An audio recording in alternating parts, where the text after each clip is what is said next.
In Matthew 5, Jesus warns against anger when he says, "But I say unto you, that everyone who is angry with his brother shall be answerable to the court. And whoever says to his brother, 'You good for nothing,' shall be answerable to the Supreme Court. And whoever says, 'You fool,' shall be guilty enough to go into the fiery hell." That's because controlling anger is one of the most difficult, but also most important aspects of being a follower of Christ. It's worth noting that the Bible is full of examples of righteous people who had moments of anger. You can think of John, one of Jesus' disciples, who wanted to call down fire from heaven to consume an entire city of people just because they didn't take Jesus into their homes.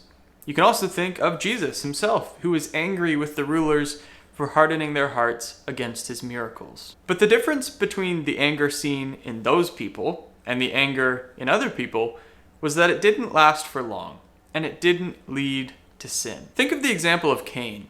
When God accepted Abel's offering, but rejected Cain's offering, Cain became very angry. But even still, God gave him a chance. He said, "If you do what is right, will you not be accepted? But if you do not do what is right, sin is crouching at your door. It desires to have you, but you must rule over it." Unfortunately, Cain didn't control and didn't rule over his anger, and it led him to murdering his brother. So while anger is a very natural and almost instant response in various situations, the difference is controlling the anger before it controls you. Ephesians chapter 4, verse 26 says, "Be ye angry, and sin not.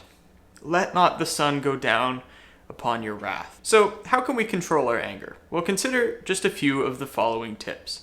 Number 1, be swift to hear and slow to speak.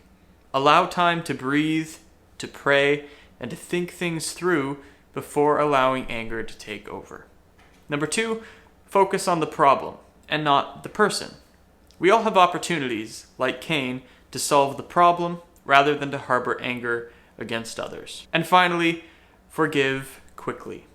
When things happen against us, it can be easy to harbor resentment for hours, for days, even for years. And that resentment can build up to a point where we never let it go.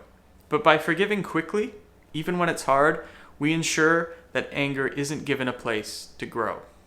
Remember this verse from Proverbs chapter 16, which says, "He that is slow to anger is better than the mighty, and he that ruleth his spirit than he that taketh a city."